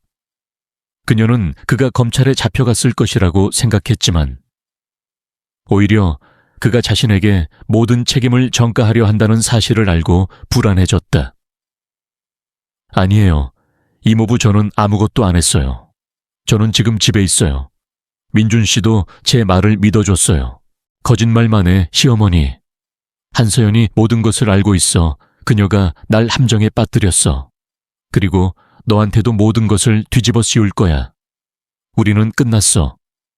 끝났다고 박종석의 말을 들은 미나는 온몸에 소름이 돋았다. 그녀는 서연의 차가운 눈빛과 목소리를 다시 떠올렸다. 너는 지금 큰 실수를 했다. 아주 되돌릴 수 없는 실수를. 서연의 그 말이 귓가에 맴돌았다. 미나는 박종석의 전화를 끊고 곧바로 민준에게 전화를 걸었다. 그녀는 불안한 목소리로 민준에게 집으로 돌아가겠다고 말했다. 민준은 복잡한 심경이었다. 아내의 거짓말을 모두 알게 된 지금. 그녀를 다시 마주할 자신이 없었다. 집으로 돌아온 미나는 울면서 민준에게 매달렸다. 여보, 나를 믿어줘. 박종석 이모부가 나를 협박하고 있어. 그는 나를 이용하고 모든 책임을 나한테 넘기려고 해. 민준은 더 이상 아내의 거짓말에 속지 않았다. 그는 차갑게 말했다. 미나, 이제 그만해. 더 이상 거짓말할 필요 없어. 당신이 박 이사와 함께 나를 속이고 이용하려 했다는 것을 모두 알고 있어. 어머니가 모든 증거를 보여주셨어. 박 이사가 직접 작성한 진술서와 당신과 대화했던 녹음 파일까지. 미나는 창백하게 질렸다. 그녀의 얼굴은 한서연의 얼굴에 액젓을 뿌렸던 그날처럼 일그러졌다. 하지만 이번에는 오만함이 아닌 공포와 절망으로 가득 차 있었다.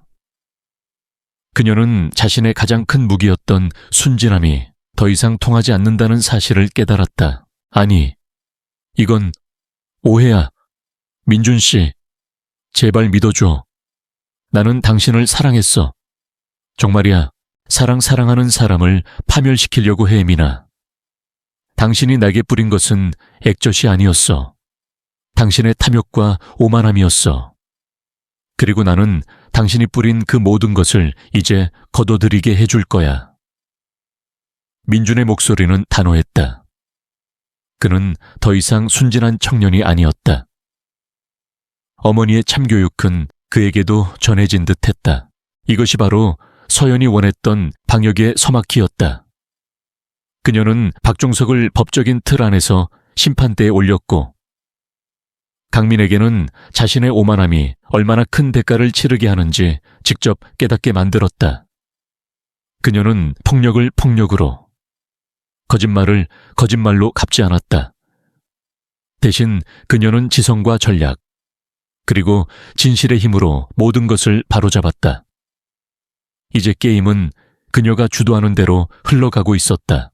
강민아는 한서연의 집을 뛰쳐나와 무작정차에 올랐다.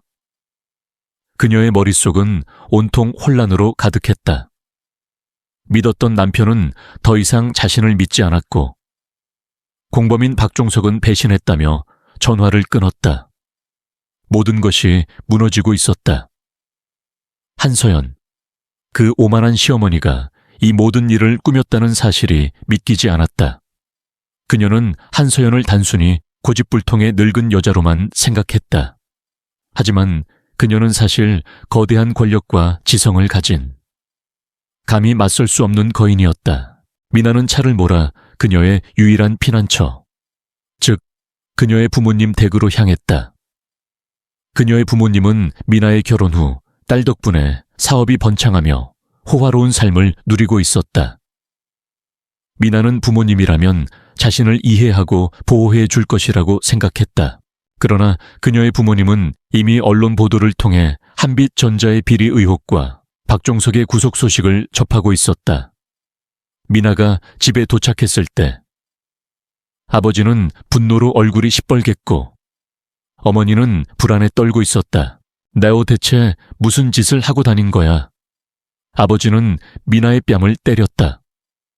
우리가 최서방 집안에 얼마나 잘 보이려고 노력했는데 네가 이 모든 것을 망쳐놨어. 너 때문에 우리 회사까지 망하게 생겼어. 미나는 바닥에 주저앉아 눈물을 쏟았다. 아빠, 저는 아무것도 몰랐어요. 박 이모부가 다 시킨 거예요. 엄마, 제발 저 좀 믿어주세요. 아무것도 몰랐다고 너 때문에 우리 회사가 지금 한빛전자와의 계약이 끊길 위기에 처했어. 은행 대출도 다 막히고 있다고 너한테 들어온 돈이 얼마인데 아무것도 몰랐다고 그래. 우리가 네 결혼을 성사시키려고 얼마나 노력했는데. 네가 그 기회를 이렇게 짓밟아 아버지는 민에게 거칠게 소리쳤다. 미나는 충격에 빠졌다. 그녀의 부모님마저 자신을 외면했다. 그녀는 그제야 깨달았다. 그들은 자신을 사랑해서가 아니라 자신의 결혼을 통해 얻을 이익 때문에 그녀를 소중히 여겼다는 것을. 그녀는 철저히 혼자가 되었다. 그때 미나의 휴대전화가 울렸다. 발신자는 박종석이었다. 그는 구치소에서 변호사를 통해 민에게 연락했다. 강민아, 네가 날 배신했어. 내가 감옥에 가게 된 건 다 내년 때문이야. 네가 아니었으면 난 지금 해외에 있었을 거라고. 내가 너를 그냥 두지 않을 거야. 내가 가진 모든 자료를 언론에 공개하고 네가 최민준을 이용해 이 모든 일을 주도했다는 것을 밝힐 거야. 내 인생 망쳤으니. 너도 네 남편과 함께 지옥에 떨어져. 박종석의 협박에 미나는 온몸이 얼어붙는 것 같았다. 그녀는 자신의 가장 큰 무기였던 거짓말이 더 이상 통하지 않는다는 것을 절감했다. 그녀가 거짓말을 할수록 모든 것은 더욱 그녀를 옥죄어 왔다. 미나는 더 이상 도망칠 곳이 없다는 것을 깨달았다. 그녀는 그제야 자신의 모든 오만함과 어리석음을 후회했다. 그녀는 한서연의 집으로 다시 돌아갔다. 밤늦은 시간. 그녀는 현관문 앞에 무릎을 꿇고 앉아 민준에게 문자를 보냈다. 민준 씨, 저 왔어요. 제발 한 번만 만나주세요. 민준은 문자를 확인했지만 답장하지 않았다. 그는 이미 미나의 진심을 의심하고 있었다. 그는 자신의 어머니에게 전화를 걸었다. 엄마, 미나가 집에 왔어요. 현관문 앞에서 기다리고 있어요. 만나지 마. 서연은 단호하게 말했다. 그녀는 너를 만나러 온 것이 아니야. 위기에 빠진 자신을 구하기 위해 온 거야. 그녀는 여전히 너의 순수함을 이용하려 하고 있어. 하지만 미나가 제발 한 번만 만나달라고 해요. 민주는 마음이 약해졌다. 네가 그녀를 만나는 순간 그녀는 다시 거짓말을 시작할 거야. 그리고 너는 또다시 혼란스러워질 거야. 그녀에게는 진실을 마주할 용기가 없어. 그러니 그녀가 스스로 진실을 마주할 때까지 기다려야 해. 민주는 어머니의 충고를 따랐다. 그는 미나를 만나지 않았다. 현관문 앞에서 하염없이 기다리던 미나는 결국 좌절하고 돌아섰다. 그녀는 자신의 오만함이 얼마나 큰 벽을 쌓았는지 깨달았다.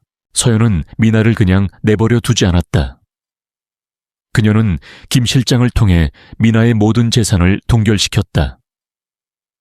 그녀가 명품 쇼핑과 해외여행에 탕진했던 모든 돈, 그리고 부모님에게 받았던 생활비까지 모든 것이 그녀의 소나기에서 빠져나갔다. 미나는 단 한 푼의 돈도 쓸 수 없는 신세가 되었다. 며칠 후 미나는 돈을 마련하기 위해 자신이 몰래 사들였던 고가의 미술품들을 팔려고 했다. 하지만 미술품 경매장에서도 그녀는 퇴짜를 맞았다. 손님, 죄송하지만 이 작품들은 가치가 너무 낮습니다. 거래 명세서와 달리 위조품일 가능성이 높습니다. 미나는 절망했다.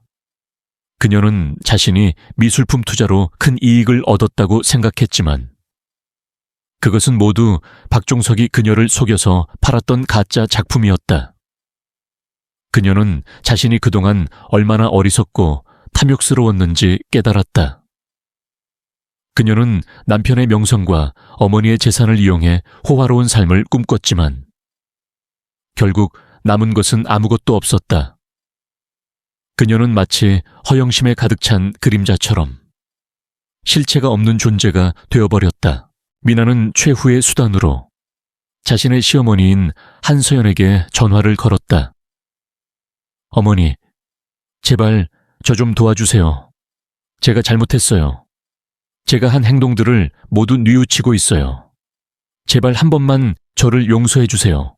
민준 씨에게 사과하고 어머니에게도 사과할게요. 제발, 제발 저 좀 살려주세요. 미나의 목소리는 오만함 대신 절박함으로 가득 차 있었다. 서연은 조용히 전화를 받았다. 이제야 정신을 차린 것 같군. 너는 지금 네가 저지른 죄에 대한 대가를 치르고 있는 거야. 내가 너를 용서하는 것은 쉽지 않아. 하지만 너에게 기회를 줄 수는 있어.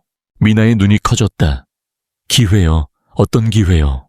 내일 아침 네가 한빛전자의 모든 비리 사실을 자백하고 박종석과 함께 이 모든 것을 계획했음을 증언하는 기자회견을 열어.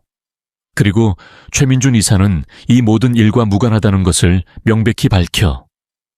너의 진심 어린 사과를 대중 앞에서 보여준다면 나는 너의 죄를 용서하고 다시 받아들일 수 있어. 하지만 네가 단 한 번이라도 거짓말을 하거나 나를 속이려 한다면 너는 모든 것을 잃게 될 거야. 나는 너의 모든 것을 무너뜨릴 수 있어. 내 부모님, 내 친구들, 네 명성, 그리고 너의 미래까지. 서연의 목소리는 차갑고 단호했다. 미나는 자신의 눈앞에 놓인 마지막 선택지를 보았다. 그것은 그녀의 모든 죄를 인정하고 속죄하는 길이었다. 그녀는 더 이상 거짓말을 할 힘도, 용기도 없었다. 그녀는 고개를 숙이고 말했다. 알겠습니다. 어머니, 제가 그렇게 하겠습니다. 이것이 바로 한서연이 준비한 점점 좁혀오는 포위망이었다. 그녀는 법적인 수단을 넘어 미나의 심리를 꿰뚫고 그녀를 굴복시켰다. 그녀는 민에게 가장 무서운 형벌을 내렸다. 그것은 돈과 명예를 잃는 고통. 그리고 그녀의 모든 거짓말이 세상에 드러나는 수치심이었다. 그녀는 미나의 자만심을 짓밟고 그녀에게 진짜 인생의 참교육이 무엇인지 깨닫게 해주었다. 이제 모든 것이 서연의 손안에 있었다. 아침 햇살이 창문을 비추는 가운데 기자회견장에는 수십 명의 기자들이 모여들었다. 그들의 눈에는 흥분과 기대감이 가득했다. 한빛전자의 비리 의혹과 관련된 새로운 인물이 등장할 것이라는 소문이 돌았기 때문이다. 강민아는 서연의 지시에 따라 정해진 시간에 기자회견장에 들어섰다. 그녀의 얼굴은 화장기 하나 없이 헬쑥했고 눈가는 붉게 충혈되어 있었다.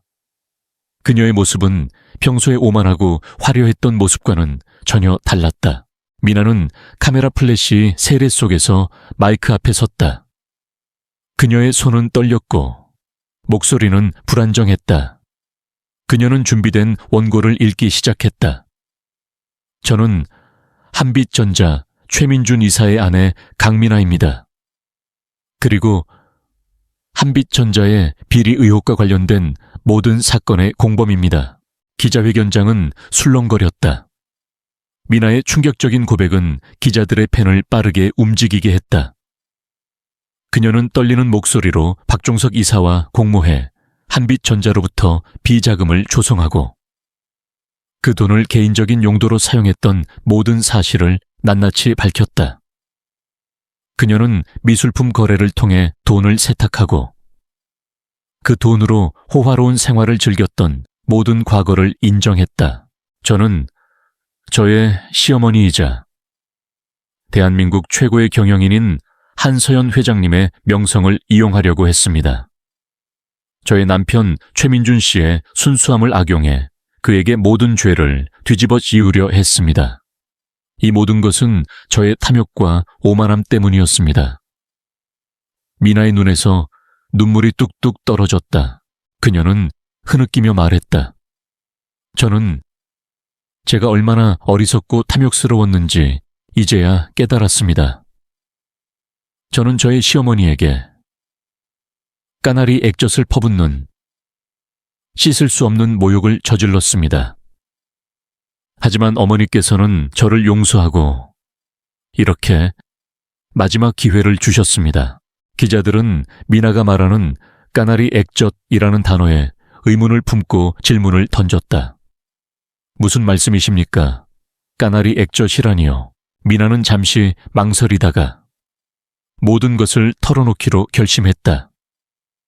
그녀는 그날 한서연의 집에 찾아가 그녀의 얼굴에 액젓을 뿌렸던 모든 사건을 상세하게 설명했다. 기자들은 충격에 빠졌다. 이 사건의 이면에 그런 사적인 복수와 모욕이 있었다는 사실에 놀라움을 금치 못했다. 미나는 마지막으로 힘겹게 말을 이었다. 이 모든 일은 저와 박종석 이사의 주도로 이루어졌습니다. 저의 남편 최민준 씨는 이 모든 사실에 대해 전혀 모르고 있었습니다. 그는 저에게 속고 이용당한 이 사건의 가장 큰 피해자입니다. 저는 이 모든 것에 대해 깊이 뉘우치고 저의 모든 죄를 달게 받겠습니다. 기자회견이 끝나고 미나는 기자들의 쏟아지는 질문 속에서 힘없이 기자회견장을 떠났다. 그녀는 모든 것을 잃었다. 돈, 명성, 그리고 가족의 믿음까지. 하지만 그녀는 잃은 것보다 더 소중한 것을 얻었다. 바로 자신을 돌아보고 진심으로 뉘우칠 수 있는 기회였다.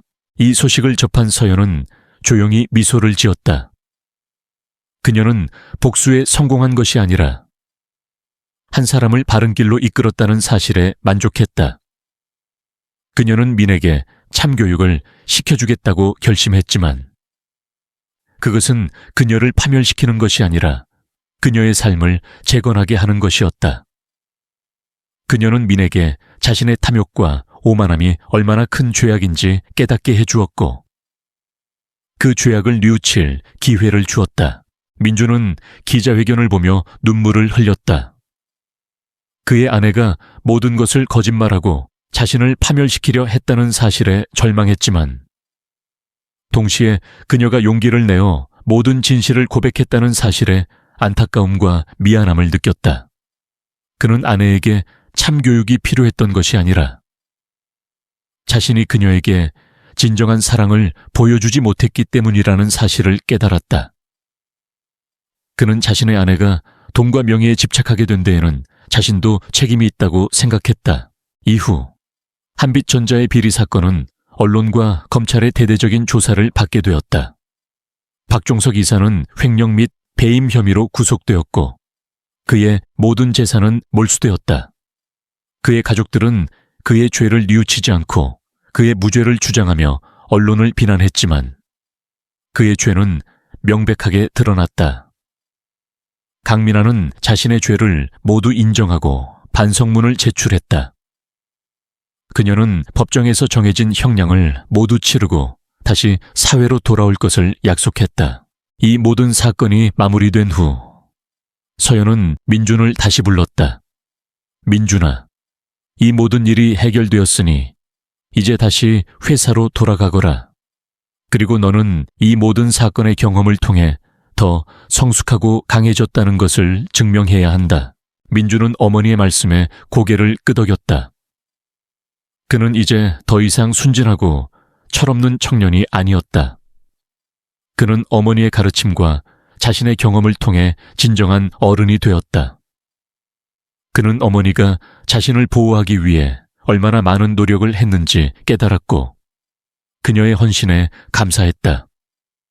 그는 어머니의 그림자 속에서 벗어나 자신의 길을 걸어갈 준비가 되었다. 그리고 서연은 다시 자신의 평화로운 삶으로 돌아갔다. 그녀는 다시 정원을 가꾸고 책을 읽고 차를 마시는 고요한 일상을 보냈다. 그녀는 더 이상 거대한 기업의 여제가 아니었다. 하지만 그녀는 그녀의 삶에서 가장 중요한 전쟁을 승리로 이끌었다. 그녀는 그녀의 가족을 보호하고 자신의 가치를 지키고 그리고 한 사람의 인생을 바로잡아 주었다. 그녀는 이 모든 것을 통해 자신의 삶이 얼마나 더 의미 있고 소중해졌는지 깨달았다. 그녀의 얼굴에는 평온함과 만족감이 가득했다. 그녀는 자신의 인생에서 가장 큰 참교육을 자신에게 시켜주었다. 박종석 이사는 구치소에서 자신의 혐의를 완강하게 부인했다. 그는 모든 것을 강민아와 한서연에게 뒤집어 씌우려 했다. 그는 변호사를 통해 언론에 성명을 발표하며 한서연 회장과 강민아 씨가 나를 모함하고 있으며 모든 비리는 한 회장이 은퇴 후에도 회사에 영향력을 행사하려는 욕심 때문에 벌어진 일이라고 주장했다. 그는 자신이 작성했던 진술서에 대해서도 강압에 의해 쓴 것이라고 주장하며 거짓말을 이어갔다. 그러나 서연은 이미 모든 것을 예상하고 있었다. 그녀는 박종석이 어떤 변명을 할지, 어떤 식으로 나올지 이미 알고 있었다. 그녀는 김 실장을 통해 박종석의 성명이 언론에 발표되자마자 박종석이 도박장에서 작성했던 진술서와 녹음 파일, 그리고 그와 미나의 대화 녹음 파일을 언론에 공개했다. 한빛전자 박종석 이사, 한서연 회장 모함하려다, 녹취 파일 공개돼 라는 제목의 기사가 대서특필되었다. 기사는 박종석이 진술서를 작성하는 장면이 담긴 영상과 그의 목소리가 담긴 녹음 파일을 그대로 공개했다. 영상 속 박종석은 도박장에서 돈을 잃고 절망하다가 최민준 이사에게 죄를 덮어씌우는 대신 돈을 받고 진실을 밝히는 진술서를 작성했다. 이 영상은 그의 모든 주장을 거짓말로 만들었다. 국민들은 박종석의 뻔뻔함에 분노했다. 그들은 언론과 인터넷 댓글을 통해 저런 인간은 법의 심판을 받아야 한다.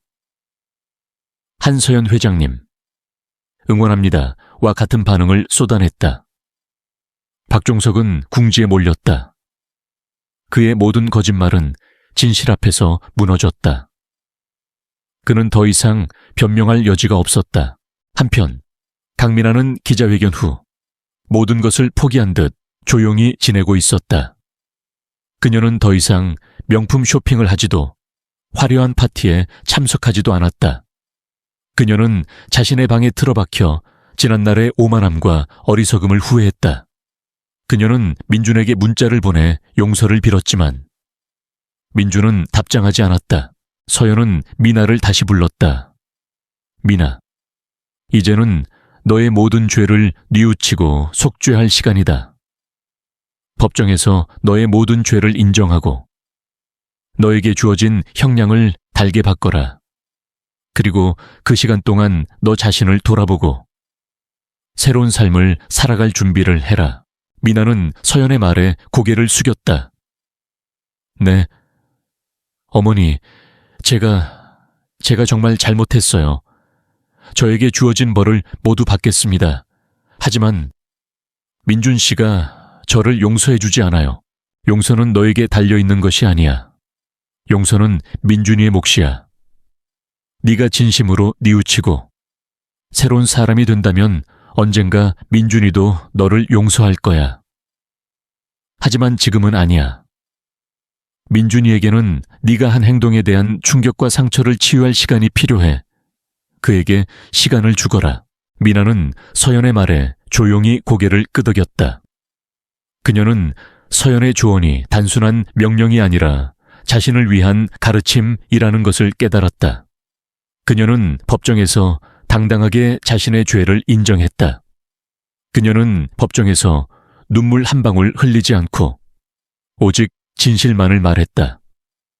그녀의 진심 어린 태도에 판사도 감동했다. 그녀는 그녀에게 주어진 형량을 모두 수용하고 감옥으로 향했다. 민주는 이 모든 과정을 지켜보며 혼란스러웠다. 아내의 배신에 분노했지만 그녀가 모든 것을 뉘우치고 새로운 삶을 시작하려는 모습에 마음이 흔들렸다. 그는 어머니에게 물었다. 엄마, 제가 미나를 용서해야 할까요? 미나를 다시 받아들여야 할까요? 서연은 아들의 손을 잡았다. 민준아, 그것은 네가 결정할 일이야. 엄마는 너에게 어떤 것도 강요하지 않을 거야. 하지만 한 가지는 기억해. 용서란 다른 사람을 위한 것이 아니라 너 자신을 위한 것이야. 네가 미나를 용서하지 못한다면 너는 평생 그녀에 대한 분노와 원망 속에 살게 될 거야. 하지만 네가 그녀를 용서한다면 너는 그 모든 고통으로부터 해방될 수 있어. 미나를 용서할 수 있을지 없을지는 오직 너의 마음속에서 찾아야 해. 민주는 어머니의 조언에 깊은 생각에 잠겼다.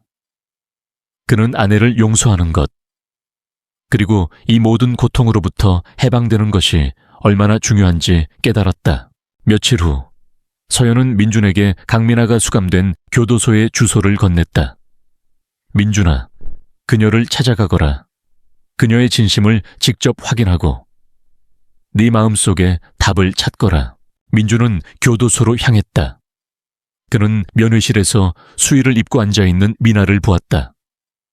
그녀는 예전의 화려한 모습은 온데간데 없고 초췌하고 수척한 모습이었다. 미나는 민준을 보자마자 눈물을 쏟았다. 여보, 정말 미안해. 내가 당신에게 너무 큰 상처를 줬어. 내가 얼마나 어리석었는지 이제야 깨달았어. 나는 당신의 사랑을 당연하게 생각했고 당신의 순수함을 이용하려고 했어. 정말 미안해. 민주는 미나의 진심 어린 사과에 눈물을 흘렸다. 그는 더 이상 아내에 대한 분노와 원망을 느끼지 않았다. 대신 그는 그녀에 대한 안타까움과 연민을 느꼈다. 그는 그녀가 자신의 삶을 다시 시작할 기회를 갖기를 바랐다. 미나, 나는 당신을 용서할게. 하지만 우리에게는 시간이 필요해. 당신이 진심으로 뉘우치고 새로운 사람이 된다면 그때 다시 시작할 수 있을 거야. 우리는 우리의 관계를 다시 시작할 수 있을 거야. 민준은 떨리는 목소리로 말했다. 미나는 민준의 말에 눈물을 쏟았다. 그녀는 그제야 자신이 가장 소중하게 생각했던 사람의 사랑을 되찾았다는 사실에 감사했다. 그녀는 그에게 진심으로 뉘우치고 새로운 사람이 될 것을 약속했다. 이것이 바로 한서연이 원했던 참교육이었다. 그녀는 민에게 자신의 오만함이 얼마나 큰 죄악인지 깨닫게 해주었고 그녀에게 진심으로 뉘우치고 속죄할 기회를 주었다. 그녀는 복수가 아닌 교육을 통해 한 사람의 삶을 바로잡아 주었다. 그리고 그녀는 그녀의 아들에게 용서의 진정한 의미를 가르쳐 주었다. 그녀는 이 모든 것을 통해 자신의 삶이 얼마나 더 의미 있고 소중해졌는지 깨달았다. 그녀는 이 모든 것을 통해 자신도 참교육을 받았다. 박종석의 재판은 신속하게 진행되었다. 한서연이 제출한 결정적인 증거들과 강민아의 진술 덕분에 그의 모든 범죄 사실이 명명백백하게 드러났다. 횡령, 배임, 그리고 사돈관계를 이용한 불법 거래 등. 그는 징역형을 선고받고 자신의 죄에 대한 대가를 치르게 되었다. 그의 가족들은 끝까지 그의 무죄를 주장하며 언론과 법원을 비난했지만 여론은 이미 그들에게 등을 돌린 상태였다. 그의 이름은 더 이상 존경의 대상이 아닌 탐욕과 오만의 상징으로 남게 되었다. 한빛전자는 서연의 지시대로 대대적인 개혁에 들어갔다. 비리에 연루된 모든 직원들이 해고되었고 회사의 시스템은 더욱 투명하게 바뀌었다. 한때 위기에 처했던 한빛전자는 서연의 복귀와 민준의 헌신적인 노력 덕분에 다시 안정을 되찾았다. 민준은 이 모든 사건을 겪으며 한층 더 성숙해졌다. 그는 더 이상 어머니의 그림자 뒤에 숨지 않았다. 그는 자신의 경험을 바탕으로 회사의 문제점을 바로잡고 직원들의 신뢰를 얻었다.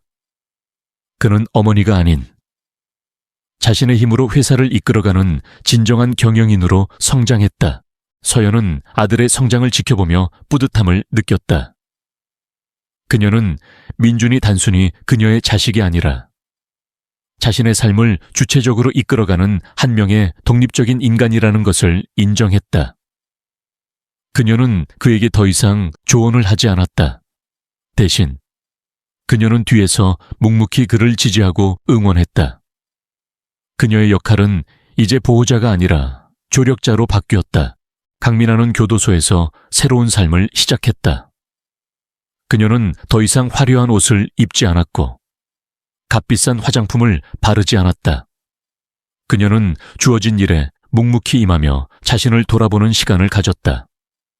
그녀는 매일 밤 자신의 일기장에 지난날의 어리석음을 후회하고 새로운 삶에 대한 희망을 적었다. 그녀는 더 이상 돈과 명예에 집착하지 않았다. 그녀는 인간관계의 소중함과 진실된 삶의 의미를 깨닫게 되었다. 민주는 매달 한 번씩 미나를 찾아갔다. 처음에는 어색하고 서먹서먹했지만 시간이 지날수록 그들의 관계는 회복되었다. 미나는 민준에게 자신의 지난날을 진심으로 사과했고 민준은 그녀의 진심을 받아들였다. 그는 그녀를 용서했다. 그리고 그 용서는 그에게 평화와 자유를 가져다 주었다. 그는 더 이상 아내에 대한 분노와 원망에 사로잡히지 않았다. 그는 자신의 삶을 온전히 되찾았다. 어느 날 서연은 민준을 불러 말했다. 민준아, 미나가 출소하면 어떻게 할 거니? 엄마, 저는 미나를 다시 받아들이고 싶어요. 저는 그녀가 진심으로 뉘우치고 있다는 것을 알아요.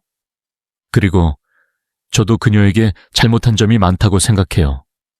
제가 그녀에게 진정한 사랑을 주지 못했고 그녀의 외로움을 채워주지 못했기 때문에 그녀가 탐욕에 빠졌을지도 몰라요. 저는 그녀와 함께 다시 시작하고 싶어요. 서연은 아들의 말을 듣고 조용히 미소를 지었다. 그녀는 아들이 미나를 용서하고 그녀의 아픔까지 포용하려는 모습에 감동했다. 그녀는 아들이 이제야 진정한 어른이 되었다는 것을 깨달았다. 그래, 민준아, 그것은 너의 선택이야. 엄마는 너의 선택을 존중하고 너와 미나를 응원할게. 그들의 관계는 이제 한 단계 더 나아갔다. 한서연은 더 이상 며느리를 적그로 생각하지 않았다. 그녀는 미나를 딸처럼 생각했다. 그녀는 미나가 출소하면 그녀를 위해 작은 선물을 준비했다. 그것은 바로 그녀가 오랫동안 모아왔던 귀한 미술품이었다. 그 미술품은 그녀가 평생을 바쳐 모았던 것들 중에서도 가장 값진 것이었다. 출소날, 서연은 민준과 함께 미나를 마중 나갔다. 미나는 수의를 벗고 평범한 옷을 입고 있었다. 그녀의 얼굴은 초췌했지만 눈빛은 예전과 달리 맑고 순수했다. 그녀는 서연과 민준을 보자마자 눈물을 흘렸다. 어머니, 민준 씨, 서연은 미나를 따뜻하게 안아주었다. 고생했다. 미나, 이제 새로운 삶을 시작하자. 미나는 서연의 품에 안겨 흐느꼈다. 그녀는 서연의 따뜻한 품에서 자신이 얼마나 큰 죄를 저질렀는지, 그리고 서연이 자신을 용서하기 위해 얼마나 많은 노력을 했는지 깨달았다. 그녀는 서연에게 진심으로 감사했다. 서연은 민에게 미술품을 선물했다. 이것은 네가 가장 좋아하는 미술품이다. 이 미술품은 너에게 돈이나 명예를 가져다 주는 것이 아니라 너의 삶에 진정한 아름다움과 평화를 가져다 줄 거야. 너의 삶을 다시 시작하는데 도움이 되었으면 좋겠구나. 미나는 서연의 선물에 감동했다. 그녀는 이제 더 이상 돈과 명예에 집착하지 않았다. 그녀는 서연의 따뜻한 마음에 진심으로 감사했다. 그녀는 서연에게 어머니, 제가 그 미술품을 받을 자격이 없어요 라고 말했다. 아니, 너는 받을 자격이 있어. 너는 너의 죄를 뉘우쳤고 이제 새로운 삶을 시작할 준비가 되었으니까 이 미술품은 너의 새로운 시작을 축복하는 의미란다.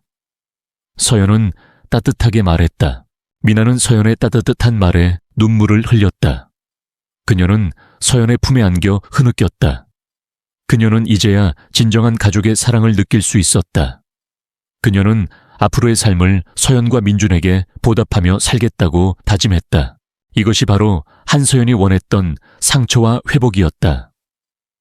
그녀는 자신의 상처를 치유하고 그녀의 아들과 며느리의 상처를 치유했다.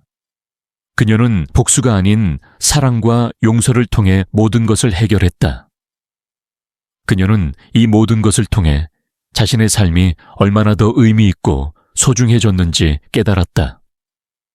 그녀는 그녀의 삶에서 가장 큰 참교육을 자신에게 시켜주었다. 세월은 고요히 흘러갔다. 강민아는 사회로 복귀한 후 한서연의 도움으로 작은 미술품 복원 작업실을 열었다. 그녀는 더 이상 화려한 명품을 탐내지 않았다. 대신 낡고 빛바랜 그림들을 복원하는 일에 몰두했다. 그녀의 손끝에서 곰팡이가 핀 캔버스가 생기를 되찾고 색이 바랜 그림이 원래의 아름다움을 드러냈다. 그녀는 그 과정에서 자신의 삶도 복원되고 있다는 것을 느꼈다. 그녀는 더 이상 자신의 탐욕스러운 과거에 갇히지 않았다. 그녀는 자신의 손으로 새로운 삶을 만들어가고 있었다. 민주는 회사에서 자신의 위치를 확고히 했다.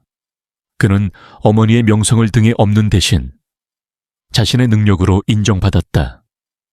그는 비리 사건 이후 직원들의 신뢰를 회복하기 위해 투명한 경영을 실천했고 직원들의 복지를 개선하기 위해 노력했다. 그는 더 이상 순진하고 철없는 이사가 아니었다. 그는 진정한 리더가 되었다. 그는 어머니가 자신에게 보여준 참교육을 자신의 삶과 경영에 적용했다. 그는 돈과 명예보다 더 중요한 것이 신뢰와 진심이라는 것을 깨달았다. 한서연은 완전히 은퇴한 삶을 살았다. 그녀는 더 이상 정원에만 머물지 않았다. 그녀는 자신의 경험과 지혜를 사회에 환원하기 위해 자선 사업을 시작했다. 그녀는 젊은 예술가들을 후원하고 어려운 환경에 놓인 사람들에게 도움의 손길을 내밀었다. 그녀의 삶은 더 이상 성공이 아닌 나눔과 봉사로 채워졌다. 그녀는 자신의 삶의 마지막 장을 가장 아름답게 장식하고 있었다. 어느 화창한 봄날, 서연의 집 정원에 가족들이 모였다. 민준과 미나, 그리고 그들 사이에 태어난 귀여운 아기가 함께였다. 아기의 이름은 하연이었다. 하늘하 하이, 빛날 연얀을 써서 하늘처럼 맑고 빛나는 삶을 살기를 바라는 마음에서 지은 이름이었다. 아기는 할머니인 서연의 품에 안겨 환하게 웃고 있었다. 미나는 서연의 손을 잡고 말했다. 어머니, 제가 철없던 시절, 어머니께 액젓을 뿌렸던 그날을 평생 잊지 못할 거예요. 하지만 어머니께서 저에게 보여주신 사랑과 용서를, 그것 또한 평생 잊지 못할 거예요. 어머니께서는 저에게 돈과 명예보다 더 소중한 것이 무엇인지 가르쳐 주셨어요. 서연은 미나의 손을 따뜻하게 잡았다. 미나, 너는 이미 스스로 깨달았어. 나는 단지 너에게 깨달을 기회를 준 것뿐이야. 너의 삶은 이제 너 스스로 만들어가는 거야. 너의 삶은 너의 손에 달렸어. 민주는 아내와 어머니의 대화를 흐뭇하게 바라보았다. 그는 이제야 진정한 가족의 의미를 깨달았다. 그는 어머니의 참교육을 통해 자신의 삶을 되찾았고 아내와 함께 새로운 가족을 만들었다. 그는 아내와 함께 서로의 상처를 치유하고 서로를 용서하며 살아가는 법을 배웠다. 서연은 아기를 품에 안고 말했다. 하연아, 너는 할머니의 마지막 행복이란다. 너는 할머니의 삶에 모든 것을 담고 있어. 할머니는 너에게 많은 것을 물려줄 수는 없지만 딱 한 가지는 꼭 물려줄 거야. 그것은 바로 용서와 사랑이란다. 세상에서 가장 강한 힘은 돈이나 권력이 아니라 사랑과 용서라는 것을 꼭 기억하렴. 아기는 할머니의 말을 알아듣기라도 한 듯 방긋 웃었다. 그 웃음은 서연의 삶을 비추는 햇살과 같았다. 그녀는 자신의 인생에서 가장 큰 시련을 겪었지만 그 시련을 통해 더 큰 깨달음을 얻었다. 그녀는 더 이상 까나리 액젓을 퍼부은 며느리를 참교육시킨 시어머니가 아니었다. 그녀는 자신의 삶을 예술작품처럼 완성한 진정한 인간이었다. 그녀의 이야기는 그녀의 가족들에게, 그리고 그녀의 삶을 지켜보았던 모든 사람들에게 깊은 교훈을 남겼다. 그것은 바로 삶의 진정한 의미와 가치는 오직 사랑과 용서, 그리고 진심에서 비롯된다는 것이었다.